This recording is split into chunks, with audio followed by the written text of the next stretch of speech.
السلام علیکم، میں ہوں ابراہیم نقوی اور آپ دیکھ رہے ہیں ایسے نیوز۔ آج ہم اپنے پروگرام میں بات کریں گے گزشتہ روز نون لیگ کا وفد جو ایم کیو ایم قیادت سے ملنے کے لیے ان کے مرکزی دفتر پہنچا اور اس پر کیا گفتگو ہوئی، اس پر بات کرنے کے لیے ہمارے ساتھ سینئر صحافی موجود ہیں شاہد انجم صاحب۔ السلام علیکم شاہد صاحب۔ وعلیکم السلام۔ شاہد صاحب، نون لیگ کا وفد جو ہے ایم کیو ایم سے ملاقات کے لیے ان کے مرکزی دفتر پہنچ گیا، کیا یہ وہی جماعت نہیں ہے جو بولتی تھی کہ انہوں نے ہمارے خلاف ایک بہت بڑا آپریشن کیا اور اس میں کئی ہمارے لوگ مارے گئے، پکڑے گئے، اور آج ان کی اتحاد ہو رہا ہے؟ ابراہیم، بات یہ ہے کہ یہ ہے الیکشن کا موسم۔ اب عام انتخابات کی چونکہ ڈیٹ آ چکی ہے اور اس کے بعد جو ہے وہ پارٹیاں، جو سیاسی پارٹیاں، انہوں نے ایک دوسرے پر جو ہے وہ جس کو ہم کہتے ہیں کہ اعتماد بحال کرانا شروع کر دیا ہے، اور خاص طور پر نون لیگ جو ہے وہ اس وقت بہت فارم میں چل رہی ہے، اور وہ یہ سمجھ رہی ہے کہ شاید آئندہ جو الیکشن ہوگا وہ ہم بہت بآسانی سے اس طرح جیتیں گے کہ مختلف پارٹیوں سے ہم سیٹ ایڈجسٹمنٹ کریں گے۔ اور خاص طور پہ سندھ میں جہاں نون لیگ کے پاس اس سے پہلے جو بھی الیکشن ہوئے اس میں کوئی خاص ان کے پاس سیٹیں نہیں تھیں، اور اب وہ یہ چاہ رہے ہیں کہ ہم ایم کیو ایم سے مل کے، جی ڈی اے سے مل کے جو ہے وہ یہاں پیپلز پارٹی کے خلاف ایک بڑا محاذ جو ہے وہ ہم بنائیں۔ لیکن افسوس کی بات یہ ہے کہ ہمیشہ جب سیاسی پارٹیاں ایک دوسرے پر کیچڑ اچھالتی ہیں تو یہ بھی ایک جواب دیتی ہیں کہ یہ جمہوریت کا حسن ہے۔ حالانکہ یہ حسن مجھے نہیں سمجھ آ رہا کہ یہ کون سا حسن ہے جہاں آپ اس طرح کے مغلیات ایک دوسرے کو بکیں اور ایک دوسرے پر جو ہے وہ الزامات لگائیں۔ کیا اگر جمہوریت کا حسن یہی ہے تو پھر یہ منافقت ہے۔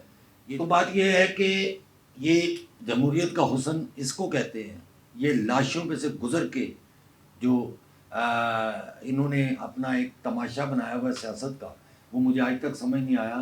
آپ نے بات کی نون لیگ کی کہ نون لیگ ایم کیو ایم کے مرکز پر گئی، تو یہ آپ کو بھی یاد ہے، مجھے بھی یاد ہے کہ ابھی تک ایم کیو ایم جو ہے وہ اس سے پہلے یہی بیان دیتی رہی کہ ہمارے خلاف جتنے بھی آپریشن کرائے گئے وہ نون لیگ کے جو ہے وہ دور میں ہوا۔ حالانکہ پیپلز پارٹی کے دور میں بھی جب بی بی شہید زندہ تھی اور نصیر الدین بابر وزیر داخلہ تھے، آپ کو یاد ہوگا، کھجی گراؤنڈ جیسے علاقے جو تھے وہ واگزار کرائے گئے تھے، وہاں چونکہ بہت بڑا ایک جو تھا ایک ٹارچر سیل تھا۔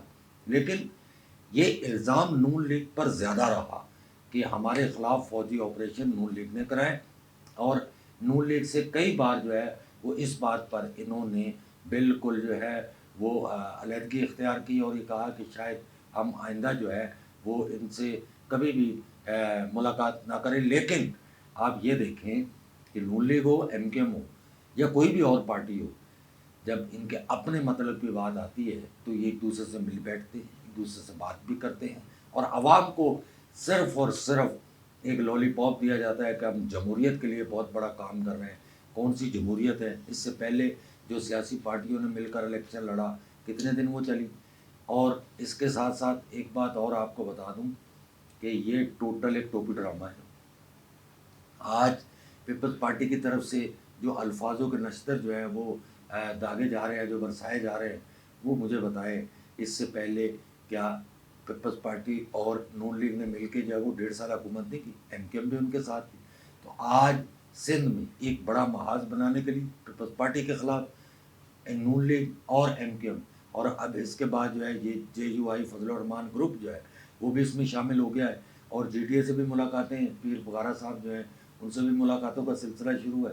تو یہ ایک بڑا جو ہے محاذ بنایا جا رہا ہے پیپلز پارٹی کے خلاف، صرف یہ سمجھ کر کہ ہم آئندہ سندھ میں پیپلز پارٹی کی حکومت آنے سے اس کو روکیں۔ کیا شاہد صاحب ایم کیو ایم کے بغیر ان کی جماعت کام نہیں کرے گی کراچی میں؟ کیا ہوگا مقصد؟ ایم کیو ایم کے بغیر ان کے کوئی معاملات طے نہیں پا رہے ہیں؟ ابراہیم، آپ دیکھیں نا، کراچی میں پہلے جس طرح کراچی ٹوٹا پھوٹا ہوا ہے، اور کراچی کے جو حالات ہیں، جو ماضی ہے، اس کو اگر ہم دیکھیں تو مجھے آپ یہ بتائیں کہ کیا پہلے نون لیگ کو یہاں کا کوئی خیال نہیں تھا؟ جو اس کے نون لیگ نے ایک پروجیکٹ شروع کیا تھا وہ بس والا، اس کے بعد جو ہے پی ٹی آئی ہے انہوں نے اپنی تختیاں لگا دی۔ دوسرا ہے اس نے کہا تو ہمارا کام تھا، تیسرے نے کہا ہم نے تو پل بنایا تھا، چوتھے نے کہا ہم نے تو بس کی سیٹیں لگائی تھیں۔ بات یہ ہے کہ یہ صرف اور صرف ایک سیاسی چالیں ہیں جو یہ سیاستدان چلتے ہیں۔ اب آپ یہ دیکھیں کہ اس سے کہیں آگے بڑھ چکے ہیں، اب سیاستدان کسی اور رخ کی طرف جا رہے ہیں۔ ایک دوسرے پہ الزام لگاؤ، اپنے بندے مرواؤ، اور اس کے بعد اس کی لاش کے اوپر کھڑے ہو کے سیاست کرو. یہ کون سی سیاست ہے؟ کون سی عبادت ہے یہ؟ آپ ہمیشہ جمہوریت کو جو ہے وہ خطرہ رہتا ہے، اور جمہوریت جو ہے وہ کس طرح جو ہے وہ آگے چلے گی، جمہوریت اسی طرح آگے چلے گی. جمہوریت کو یہ بھائی جمہوریت کیا مطلب ہے آپ کا؟ جمہوریت عبادت کا نام آپ دیتے ہیں، یہ آپ کون سی عبادت کر رہے ہیں کہ نہ آپ کے یہاں کسی کا عزت ہے نہ احترام ہے. اپنے مطلب کے لیے آپ چاچے مامے بنا کے بیٹھ جاتے ہیں، اور جب وقت گزر جاتا ہے آپ کا مطلب نکل جاتا ہے، وہی آپ کے دشمن ہوتے ہیں. پھر ان کے خلاف بغاوت کے مقدمے، تو چوری کے مقدمے، کرپشن کے مقدمے. یہ تو ہمارے یہاں جمہوریت رہ گئی ہے. شاہد صاحب یہ بڑی فرینک ملاقات تھی، بڑی ہنسی مذاق ہوا ہے اس ملاقات میں. ایاز صادق صاحب نے فاروق ستار سے کہا کوئی شعر سنائیں. انہوں نے کہا حال دل بھی سنائیں گے، شعر بھی سنائیں گے، پہلے گرم چائے کی پیالی ہو جائے.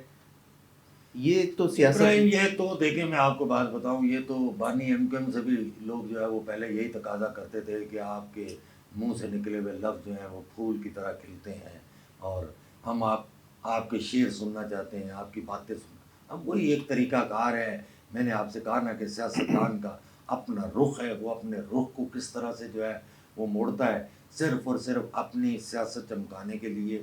ملک کے حالات آپ دیکھیں، پبلک کا حال آپ دیکھیں. ہمارے یہاں میں آپ کو بتاؤں کہ میں جس علاقے میں رہتا ہوں وہاں 15 سال سے پانی نہیں آ رہا، اور مستقل اس کا بل آ رہا ہے. ہر گھر کو ابھی چند دن پہلے 1.5 لاکھ روپے کا بل بجلی کا آیا، اس کا پانی کا. 15 سال سے آپ پانی نہیں دے رہے. اور سیاست ابھی آپ یہ دیکھنا کہ چند دن کے بعد جو ہے، جو پہلے وہاں صوبائی وزیر تھے سعید غنی صاحب، وہ آ جائیں گے اور سب کو کہیں گے بلے بھائی بلے پانی کے ٹینکر آ رہے ہیں تھوڑی دیر بعد، اور دودھ کی نہریں بھی بہیں گی، شہد کی نہریں بھی بہیں گی. آپ یہ دیکھنا کہ پورا علاقہ جو ہے اس کو ہم یورپ بنا دیں گے، اس کی طرح کر دیں گے. او بھائی، کن کی باتوں میں آ رہے ہو؟ خدا را میں تو عوام سے ریکویسٹ کرتا ہوں کہ آپ لوگوں کو جو ہے نا، وہ کہتے ہیں نا کہ ٹھیلے سے خربوزہ بھی سونگھ کے لیتے ہو. اب کچھ اپنے دماغ سے سوچو. انہوں نے ہمیں کچھ نہیں دیا ہوا، نہ کچھ دینے والے ہیں.